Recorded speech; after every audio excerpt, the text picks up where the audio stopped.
انا اعطیناک الکوثر، یہ جو لفظ کوثر ہے اس کے بہت سے معنی و مفہوم بزرگوں نے کیے ہیں، اور میں صرف ایک آپ کے سامنے پیش کرتا ہوں۔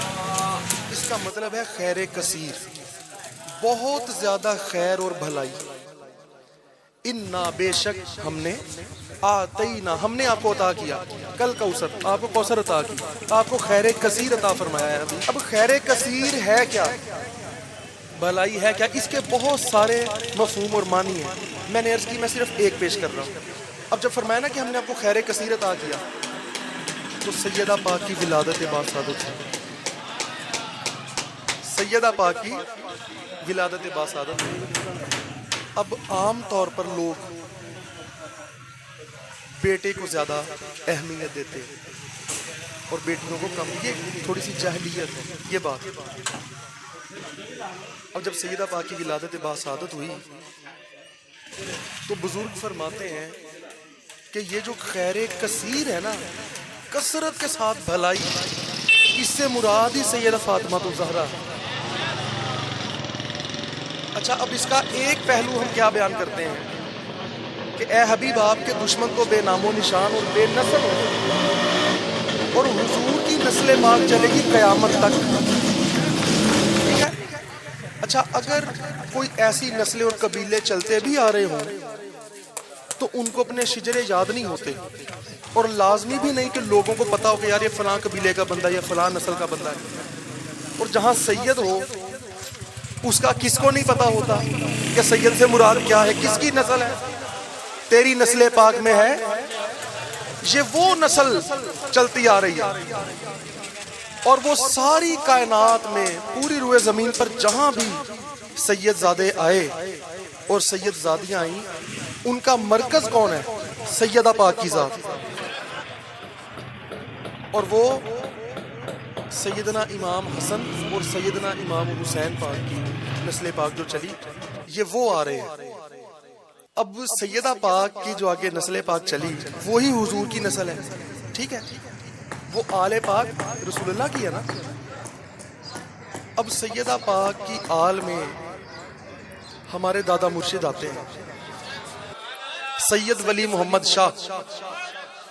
اب ان کی شان اور مقام کا کیا عالم ہے، ہمیں کچھ نہ کچھ تو سرکار نے بتایا نا ان کے بارے، ان کی کرم نوازیاں، ان کی دستگیریاں۔ اب یہ بھی امام حسن اور حسین کی آل پاک، ان کے مرشد سیدنا جماعت علی شاہ امیر ملت، پوری دنیا میں ان کے ڈنکے بجتے ہیں۔ پیر مہر علی شاہ ہو گئے، سید معین الدین چشتی ہو گئے، حضور غوث الاعظم ہو گئے، امام جعفر صادق ہو گئے، امام زین العابدین ہو گئے، امام حسن ہو گئے، امام حسین ہو گئے۔ ان سب کا مرکز کون ہے؟ سیدہ پاک کی ذات۔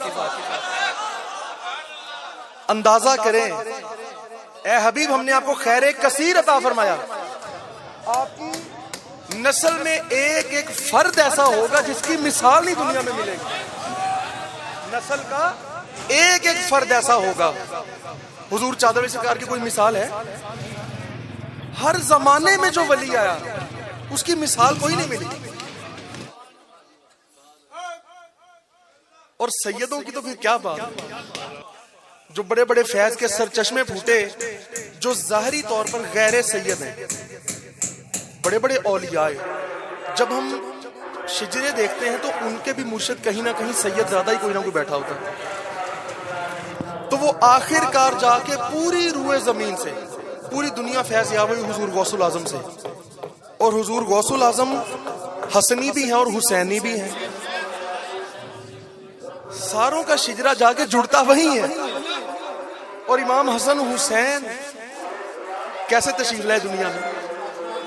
جناب سیدہ پاک کے وسیلے سے، وہ ان کی بھی والدہ ہیں، وہ ان کی بھی ماں ہیں، ام الحسنین۔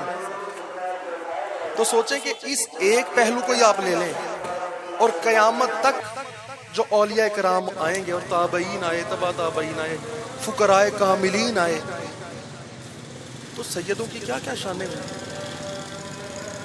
اور ایک اور بات، جو ایسے اولیاء ہوئے جو ظاہری طور پہ سید نہیں ہیں، جن کا ظاہری نسلی جو شجرہ ہے وہ سید نہیں ہے، اگر وہ فقر کی حد کو پہنچے ہیں نا تو وہ باطنی طور پہ وہ بھی سید ہوتے ہیں.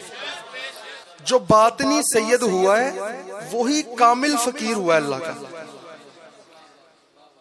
تو یہ بھی بات تو پھر وہیں جڑتی ہے, کوئی ظاہر سے کوئی باطن سے, وہ سارا جا کے امام حسن حسین پاک اور سیدہ پاک سے جڑتا ہے. تو خیر کثیر یہ ہے, اور حضرت امام مہدی تک سلسلہ یہ جائے گا اور وہ بھی سید ہی ہوں گے. یہ صرف ایک پہلو میں نے عرض کیا ہے.